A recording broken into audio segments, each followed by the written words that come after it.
discussion today. We're going to talk about the base Hamikdash. And in fact, yesterday we spent our time mourning for the destruction of the base Hamikdash. So it's worthwhile to know, what are we missing? Now, I think we spent some good time already talking about how the base Hamikdash was not just building that we were mourning for, right? It's a, whoops, my apologies there, and just share. Okay, hold on a second.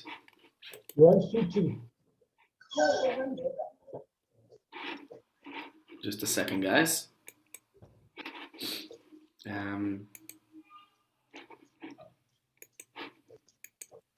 Let's just see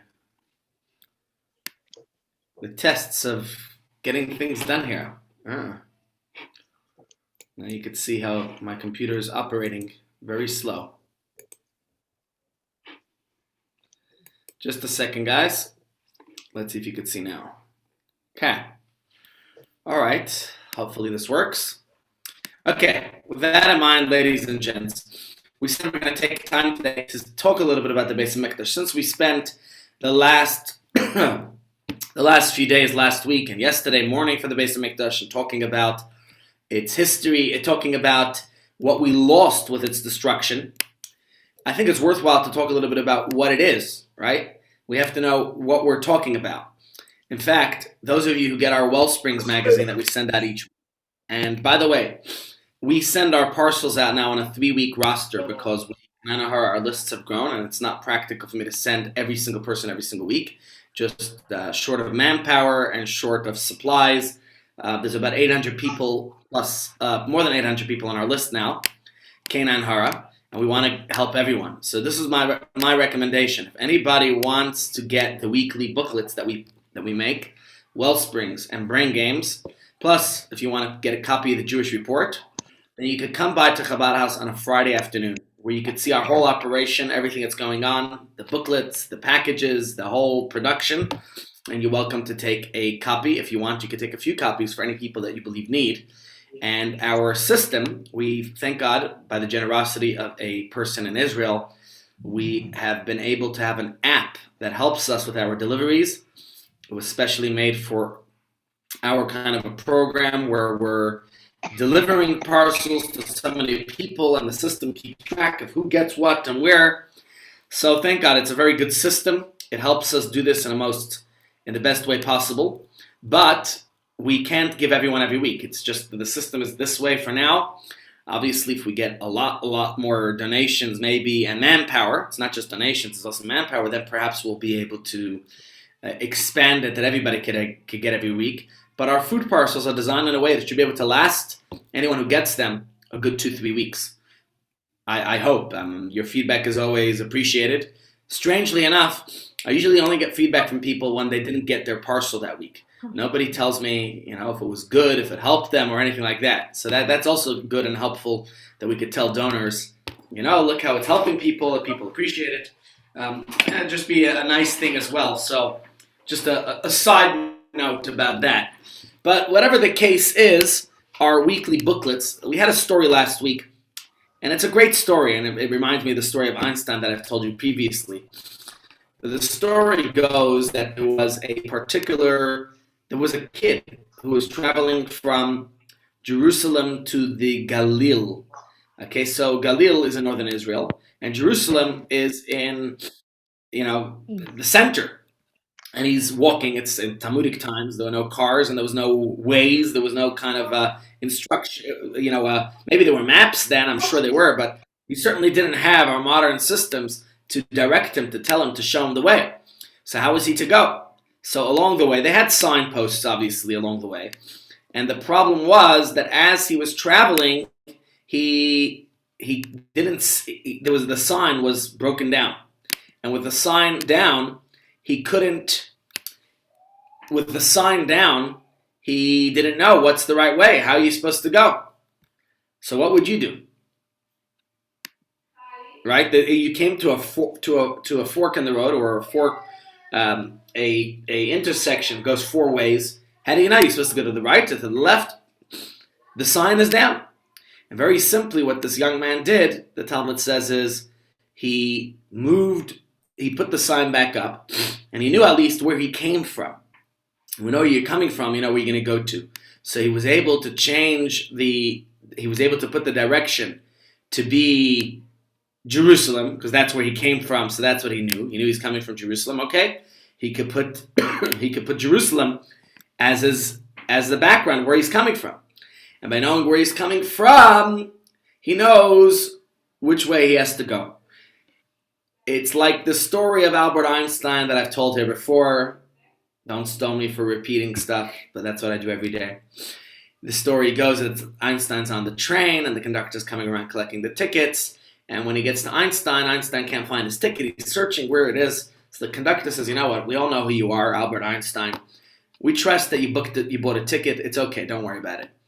And when the conductor is continuing to collect the tickets, comes back, passing by Einstein some 40 minutes later, sees the professor still standing there, searching for his ticket, above the seat, under the seat, in his pants, and his books, and his pockets, and I have to shake it everywhere. He says, Mr. Einstein, I told you already, professor, we know you, we trust you, it's okay.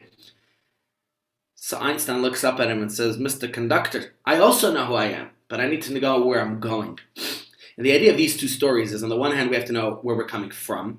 And that's why we're going to take a little tour today of Jerusalem. It doesn't look like all my slides have loaded, so I apologize. And maybe one day in the future we'll have a chance to do this again and to go a little bit deeper into it. In order for us to know where we're going, where we're heading, we also have to know our past, where we come from. And if we look at this, models, obviously there's no videos or pictures of what the Beis Hamikdash actually looked like. One of my favorite slides I wanted to put in here yesterday was from a mufti in Australia who talks about that we admit, as the Muslims, they admit that they built their shrine, their mosque, on the site of two of our temples, and yet all the controversy about Jews yesterday, I don't know if you saw the media, that Jewish people were, God forbid, praying in Judaism's holiest site at the Kotel, and we're having trouble for all that. So it's very sad to see how the world condemns us for praying in our very own places. Yet, it's been nearly 2,000 years in this very place. We don't have our holy temple. If we read the Kinos yesterday, many of the Lamentations talked about its destruction and everything that happened with it and the whole story of our history. We don't have our temple all these years. There's a famous story of Napoleon who talks about if a people can mourn for their temple so long, surely they'll see it rebuilt. But we keep praying for it to be rebuilt in our times. And I think that's why it's most worthwhile for us to explore just a little bit what we can of the history of the Beis Hamikdash. So what I hope to do is to go to some of the area of the Temple Mount, the walls around the Holy Temple, and to gain a perspective of what we're talking about, where it's all happening. We'll look at some of the images of actually, yesterday I spent some time watching videos of my kids of the actual archaeological finds, models of what the temple was like. It was very impressive to see. In fact, during COVID, they've done a lot more digging and discovered a lot more of the history, not the history, but meaning they discovered artifacts and archaeological finds of that era. And of course, a real professional video could do you a lot better than a little sheer from me. But what this certainly inspired me to try to do, we've been talking about it for some time, but I hope as soon as COVID is done, to make our way to Israel and to learn firsthand, to see firsthand what it was like to be there, to go to the places, to go to the sites. What I really want to try to do is a senior's trip to Israel. Why a senior's trip? Because I think that people will appreciate, having a more leisurely touring experience in Israel. Oftentimes, and I've been to Israel a number of times, many times, thank God, and usually it's very fast-paced. So I think since I moved to South Africa, I was in Israel in 2010. We were in Israel 2010. Well, if I go back to I first came here in 2002, so I got to Israel 2003, 2005, 2006, 2010. 2014, 16, 18. So I was there 7 times in the last, what could I say? That's not enough, right? Not enough times to be in Israel. Anyways, most of my trips are very, very quick. I'm there for a few days, in, out, quick, chick-chock.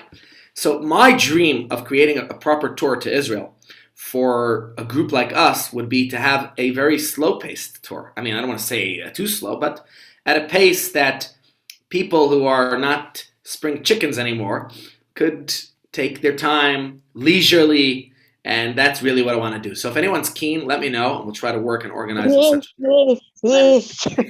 Pardon? Yes, I'm keen.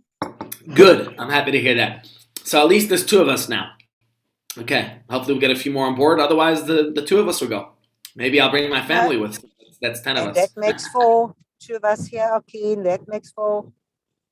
Ah, now we're 12. Well, we're moving. We're moving. This is good. Hara. Okay, Yolshan. Wonderful. Good. I'm very happy that we have some good buy-in. All right. So this image is of the Kotel.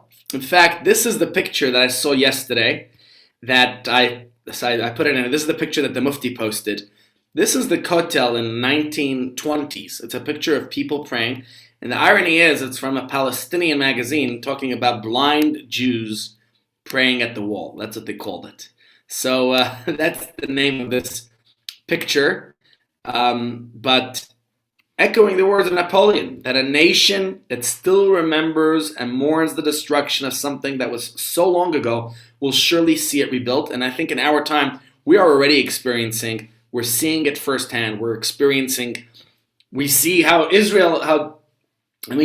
was unimaginable. My mother was born in Israel in 1946, where there was no Israel per se. If you look at my passport, it says Palestine. So she's a Palestinian, my mother. She was born in Palestine. And in fact, if you look at Jewish magazines of that time and Palestine was what we referred to Israel at that stage. It was called Palestine, and that's the way we refer to it. That was the name that was given by the Romans in order to humiliate and embarrass us. So that's part of the history. Anyways, we'll hopefully spend time seeing it firsthand. But on Shabbos, I was reading with my kids. Shabbos afternoon, you weren't supposed to be reading actual joyous parts of Torah. Only the sad parts of Torah were meant to be read on Shabbos because it was already the time getting closer to the fast. So we were reading together parts of the history. And it was describing where's that book? I have it somewhere here in my office. When the Jews were going into exile after the destruction of the first base of Hamikdash. And it's fascinating to look at the history of the first temple, second temple. Hashem told the prophet Yecheskel Hanavi, Ezekiel, to teach them about the temple. And the irony was, he says to God, now, when they have no temple, when they're being taken into exile? And God said, yes, particularly when they don't have it. When they learn about it, firstly, Hashem says it will be considered that they actually invested in rebuilding it. But perhaps it also the learning creates a yearning. And that also leads to rebuilding because you have a feeling for it. So let me see if I can pick up another image here. Let's take a brief moment to look at the history, where it all started. And we certainly spent time in many of our shiurim talking about the Mishkan, the tabernacle, which was the place that Hashem commanded Moshe to tell the Jews to build in the wilderness. This was going to be a kapara, an atonement for the sin of the golden calf. And the original Mishkan, I have a beautiful model of it in my house. In fact, we built it at Chabad House a couple of years ago. It was built by Reuben Zaganov, I think. Unfortunately, he's no longer with us. But we could rebuild it anytime. It's a magnificent model built to scale of what the original Mishkan was. And the original Mishkan was built of wooden walls, which were obviously plated in gold. I mean, nothing's obvious. We learned this together. And the curtains and ceilings were the ceilings were made of curtains, so it was decorative. And that took the Jews basically from the year, let's get historical very quick, briefly. The Jews left Egypt in the year 2448. That's the year of many of the great events that happened. That's when we got the Torah. That's when the golden calf occurred. That's when many of the major events of our history happened. And they built this a year later. So that's the year 2449. Of course, it took them another 39 years to reach Israel. And I'm going to make mistakes in my calculation of the years. You're going to have to, I can't tell you exact the years, but basically from once they came to Israel, they built it permanently. It would remain stationed in a place called Gilgal. How long it was there for? I'm not sure, maybe 14 years? But yeah, it took 14 years for them to conquer. Yeah, it took 14 years to conquer the land of Israel, right? Which we were learning in the Parshas now, so that's familiar to me. It took 14 years for the land to be divided and subdivided and all the tribes to get in and the conquest and everything else. After that, the temple was moved, not the temple, it was just the Mishkan then, the tabernacle. It was brought to a place called Shiloh. And it was then transformed from a wooden structure into one that was built of stone, but the roofs remained of wool. And I think it had exactly the same dimensions as the Torah describes the Mishkan. And it stayed there for a period of years, some 369, until the passing of Eli HaKohen. Then it was destroyed by the Philistines, by the Plishtim, and it was moved to a city called Nov. Nov was a city of the Kohanim in Israel, one of the cities of the Kohanim. And again, it was destroyed until it moved to Givon. And there it also stayed for a number of years. The total number of years, without me giving you precise calculations, not knowing them offhand, but the total number of years that is known is that it was 480 years. I mean, I'm sure there are people who know the exact number of years in each place, but I don't know it offhand. Of course, David HaMelech decides, as king, he was going to build the permanent structure of the Beis Hamikdash, which didn't happen by him, but rather it was his son, Shlomo HaMelech, who did the building of the actual Beis Hamikdash. So, but we do know the story of buying that mountain. And what was his name again, who they bought the mountain from? Okay, if anyone remembers, please tell me. Otherwise, I will try to remember and tell you as soon as it comes to my mind. But he bought the mountain. It was quite a story where David insisted on buying it, even though the seller was willing to give it to him. Maybe out of fear, but David said, no, we're going to buy it. The irony is, there are places in Israel that were bought, that were acquired, and those are places that are contested. Two places that come to my mind is Ma'aras Machpelah, the burial site that Avraham Avinu bought. It's clearly written in the Torah that Avraham bought and paid for Esef Maleh, full price. We Jews don't usually like paying full price for things, right? We always like a nice bargain. Avraham paid full price, and yet it's contested, and the world gives us trouble with worshipping at Ma'aras Machpelah in Hebron. And the Kotel, not the Kotel, the Har HaBayit, the Temple Mount that we see in front of us. There's numerous names for it. I mean, to us Jews, we call it Har HaBayit, the Temple Mount, or it's also known in the Torah as Har Moriah, Mount Moriah. The Muslims call it Haram al-Shif or something.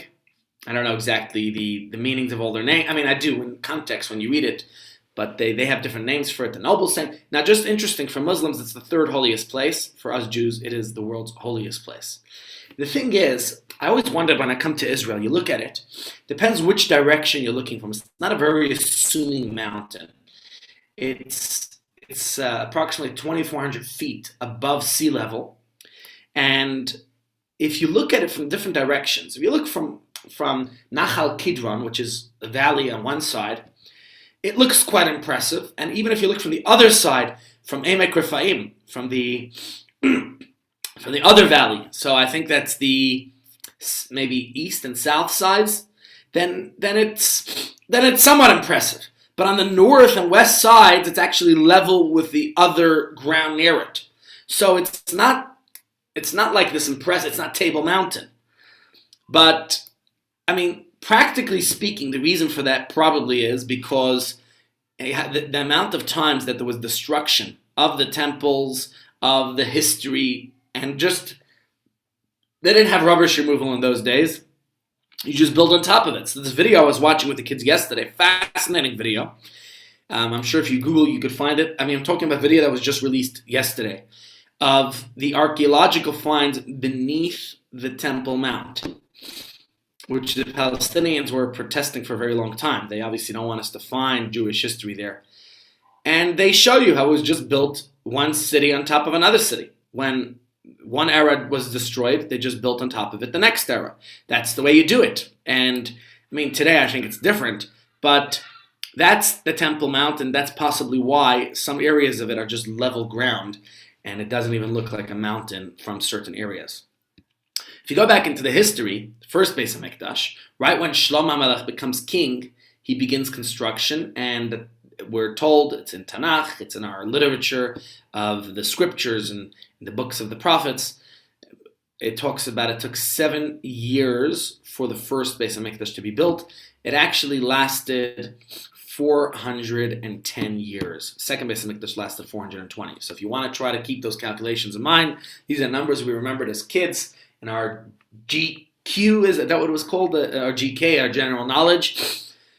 The Mishkan was lasted a total of 480 years. First Beis Hamikdash 410 years, with a 70-year gap between the first and second.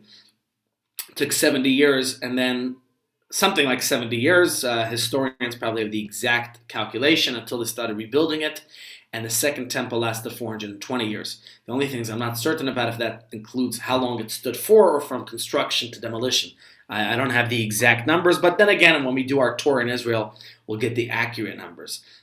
The first Beis Hamikdash had a couple of advantages in it that were different than, I mean, you take the Mizbeach, the altar was bigger than in the temple itself was a much more impressive location. Everything about it was a permanent structure. It was no longer a temporary tent. The first 480 years, you had a temporary dwelling, even though for the bulk of it, it was a permanent dwelling just with curtain ceilings. But when Shlomo built it, it says, one who did not see the temple that King Solomon built did not see a magnificent structure in their lives. Now, when it came to the second temple, it really paled compared to the first one. The Jews were much poorer. They couldn't afford. They were destroyed. They were decimated. It took many years till the second temple was really rebuilt to its magnificence. And it wasn't even done by the Jewish people. It was actually done by a Roman named Herod. We talked a lot about Herod last year. Didn't mention him very much in this year's classes. But Herod, he rebuilt the second temple at some stage. He rebuilt it magnificently. But that was an atonement for what he did. He killed many of the great sages of his time. And therefore, as an atonement for it, he felt that he was going to be pardoned, forgiven, by building the second temple, by rebuilding it, by renovating it. Again, there are videos today, History Channel and others, who have, so to say, reenacted it. But just talking about how they built these temples in those days, I mean, even if you go to the Kotel today, and you see the magnificent, I mean, obviously it's old, it's ancient, it's 2,500 or 300,000 years old. I don't know if it's a remnant of the first or second temple. But even if it's just the second temple, that means it's 2,500 years old. If it's of the first temple, then it's 3,000 years old. Now, the truth is, it is from the second temple, because what they show you when you go to the Kotel, firstly, when you see the Kotel, you're only seeing a part of the wall, just to tell you how big it is. I think you're only seeing a third of the actual wall, because when you get close to the wall, now I have not seen on the ladies' side, I haven't been there, but on the men's side for sure, they have a glass floor where you can see all the way down into the tunnels beneath, where you can see the actual ancient ruins. The wall goes much deeper, and that's just a good example of how they just keep building up and building up on top of it.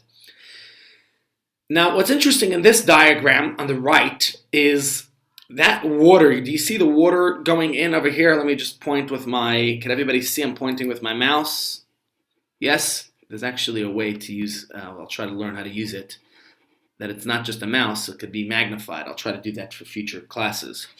That is I think it's the kier, the wash basin, but it was a special cistern, a special, it's called Yamshel Shlomo. King Solomon built a whole intricate system to bring water to the kier, to the wash basin. Of course, we talk about coronavirus and everybody's talking about sanitizing and washing our hands and everything else. This is something we Jews have always been doing because it's part of our Jewish law, right? You can't walk into the temple, and to today you can't walk into a shul without washing your hands in the halachically prescribed way. One has to wash, and this is something we've always been doing.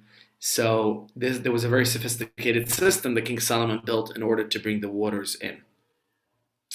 Okay, of course, Tisha B'Av is not only mourning for the destruction of the second temple. Last week we went through numerous events in our history that talk about the destruction, and going all the way back to the time when the spies came back with their negative report on Israel, that was in the year 2449. That was when they got stuck in the wilderness. But there were many, many events throughout our history. First temple was destroyed by Nebuchadnezzar, the king of the Babylonians. It's very interesting to read that history. Fascinating. That was our Shabbos afternoon family event. We read the history in great detail. Nebuzaradan was the general, and they were hesitant to destroy the temple. They did so much divination before they came to that conclusion, before they actually did it. So at that point, Jews are exiled, they're dispersed to many different places, and primarily they go to Bavel, which is Babylon, Iraq. Many Jews wind up in Iran, and that's where the Purim story happens in Persia. But Jews are all over the world already, Ben. I mean, at least probably more in the Middle Eastern countries. Many Jews will settle in Syria, in Egypt, in India, and some even wind up all the way as far as Spain. So that's when the dispersion of Jews begins, and that's why in the second temple, Ola Regel, going up to the temple for the festivals, was an out-of-town experience for many people because not all Jews lived in Israel any longer. Yes, there was but there were more Jews outside of Israel than in Israel, I think, already by the second temple. Certainly in today's day and age, we have more Jews out of Israel than in Israel, but for the first time in 2,000 years of our history, you have no country in the world with more Jews than Israel. In fact, the USA, until very recently, had more Jews than Israel. But today, there are more Jews in Israel than in America. So that's another interesting thing that's historical. And every day I hear and see more people making aliyah. God bless them. If you're going anywhere, go to Israel. Otherwise, stay right here. Life is good here. It's a good place to be. But if you're going anywhere, going to Israel is a good place to go. I think the best place to go. I think yesterday, 2 families told me they're moving to Israel. And I think every other day, someone else is telling me. I wonder how much of a community we're going to have left here in a few years. I personally believe that life is good here. It's not so easy to settle, whether in Israel or anywhere else. But if one's going anywhere, it should at least be to Israel. I've seen so many people, they move to the US, they move to Australia, they move to Canada, they move to England. They think life is going to be unbelievable in these new places. It's going to be so much better than South Africa. And unfortunately, they don't always experience it as so much better. Even in Israel, it reminds me, let me just see if he's on here. Sam and Ashevitz. Okay, I don't know if I should mention names. Sam moved to Israel. I think he has at least 2 kids from Israel as well. One in Australia. And decided, what am I going to do here? So he packed up, he sold all his things. He was living then at Golden Acres. And I got to give credit to the Chev. Their policy used to be, I don't know their current policies. I think that the system didn't work very well, where you bought your unit at Golden Acres, and then you lived there for as long as you lived there. And if you moved out or if one expired, then you got nothing back. The family got nothing back. And it didn't seem to be the working way. Whatever the case was, Sam got his place back. But when I saw Sam back in Joburg, I said, Sam, what's going on? I thought you said you're going to live in Israel. He said, Rabbi, no. I said I would go die in Israel. Living there is impossible. Jokes aside, it's not so easy to live in Israel, even though it is our homeland. But it's not so easy. Certainly not easy. So many Jews at that stage lived outside of Israel, but after 70 years, it was Ezra and Nehemiah. They got the permission, they got the money. I think it was bankrolled by Esther's son, Darius. He was the Persian emperor of the time. Very interesting, twists of fate. That who is to imagine that a Jew would be in the seat of the Persian Empire? But of course, when we look at the Purim story, everything in that story seems to be camouflaged in it's not miracles. It all looks like nature. And obviously, if people don't think there's miracles, just look at the way nature operates. Every single day is a miracle.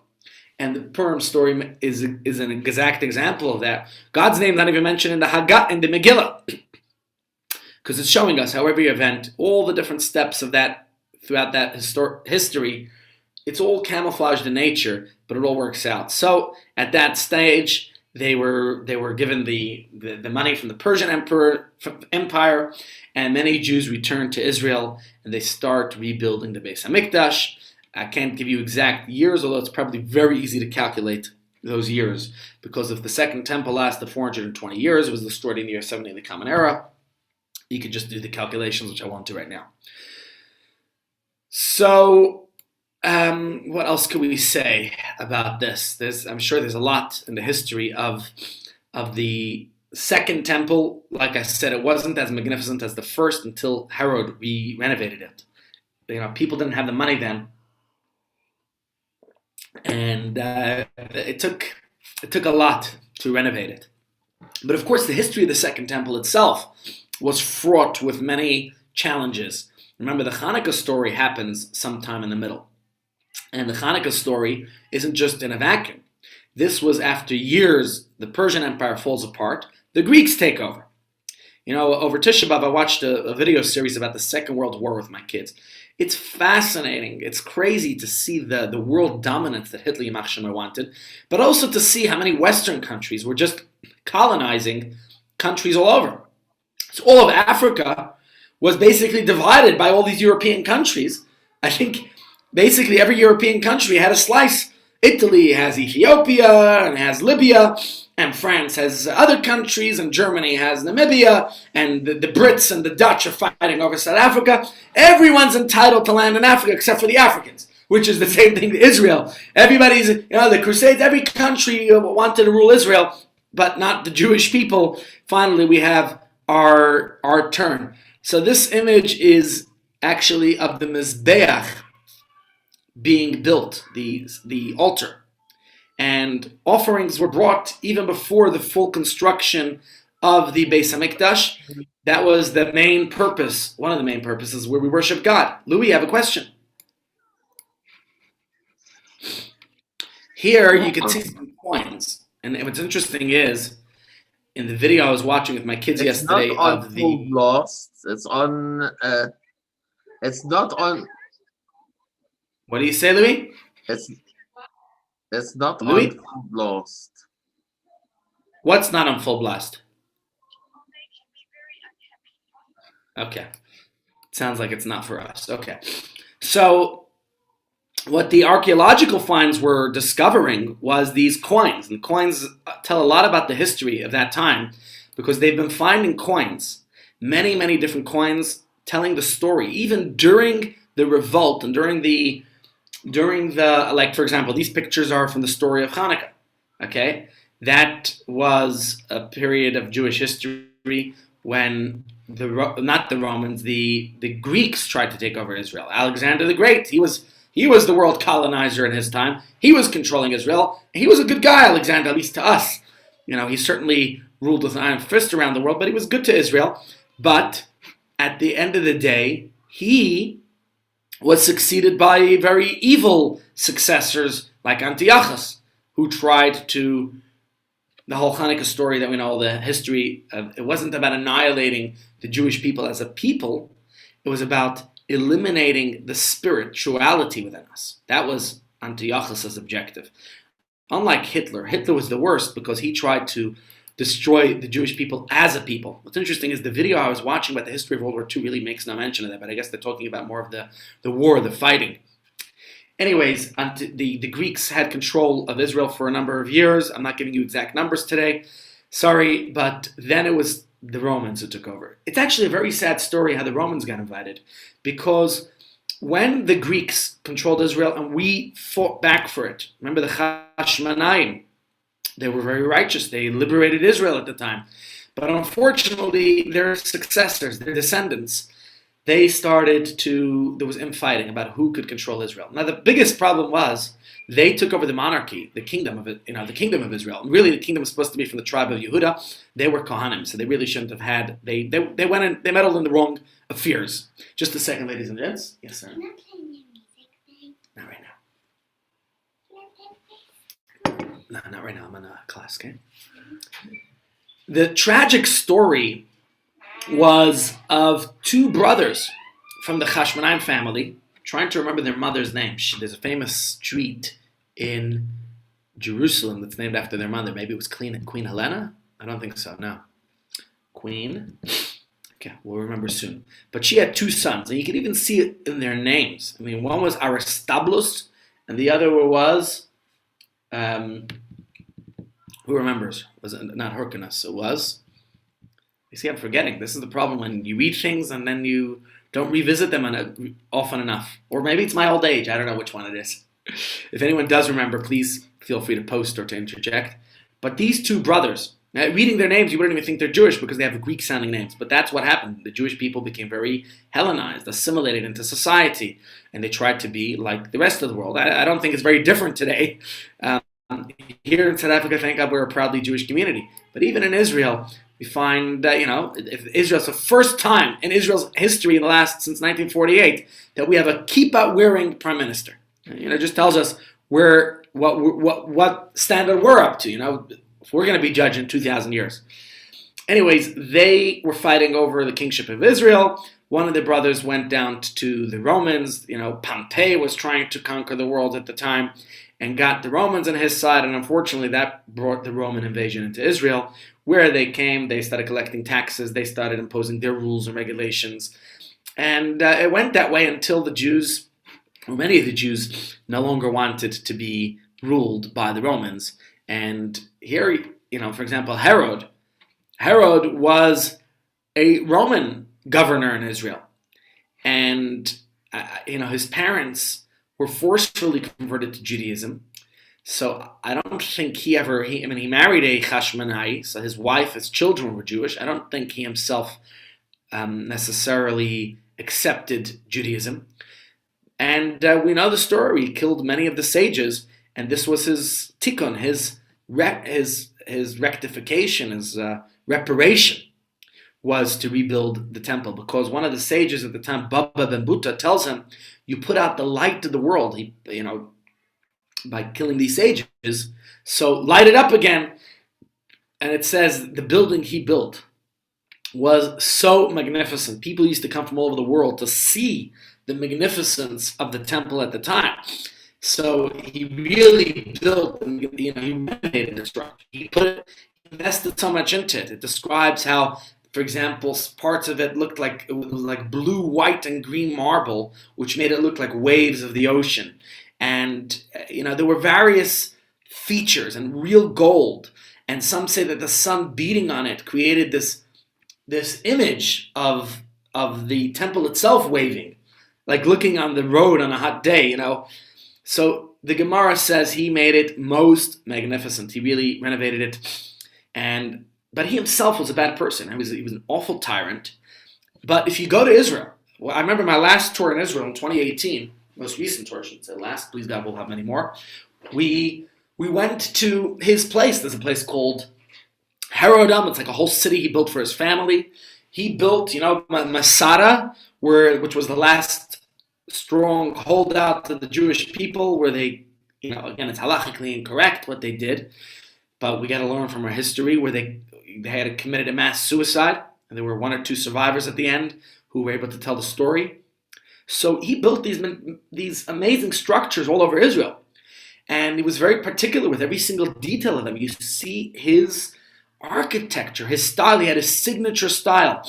I don't think you could see it in here. I don't know if I put the picture in, but if you go to the Kotel, you could see around the bricks he had this way, that he put his signature in every place that he built. So you know that it's his place.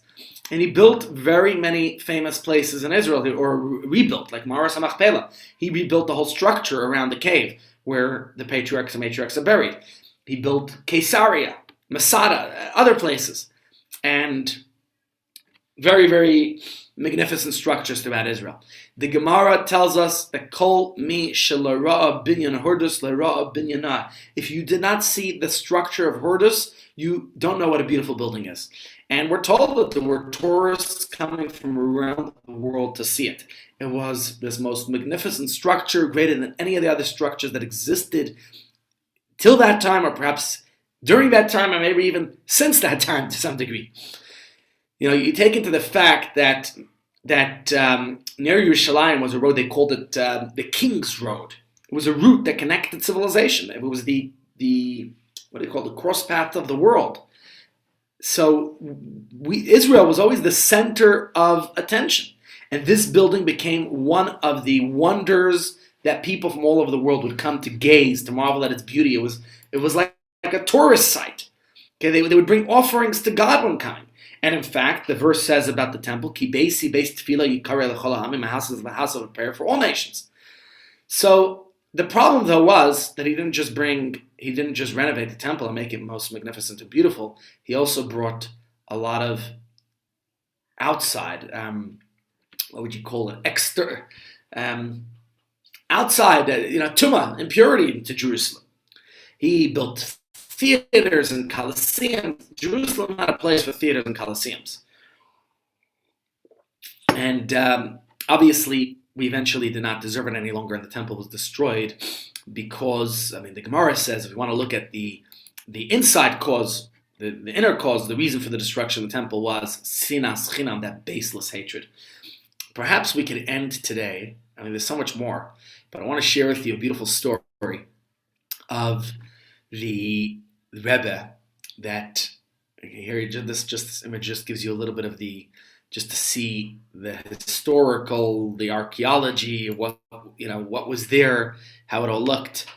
Here is a little bit of the tunnels. You could go to Israel today, and there are tunnels underneath the Kotel. If you go into the Kotel right here, and I'm going to point with my mouse, you enter on this side, and you can go deep, deep down. What you're seeing here, this wall, is 1/3 of the actual remnant of that wall. That's how magnificent it was to just imagine in those days. So, obviously today it's the most famous of images of the places, it's the holiest place we could pray, but this is not a wall of the temple. The temple was up the mountain. This is a wall of the mountain. Okay? This is a magnificent, magnificent wall. And if we could just go here, let me just try to get this image on. Hold on a second. The computer will comply. There you go.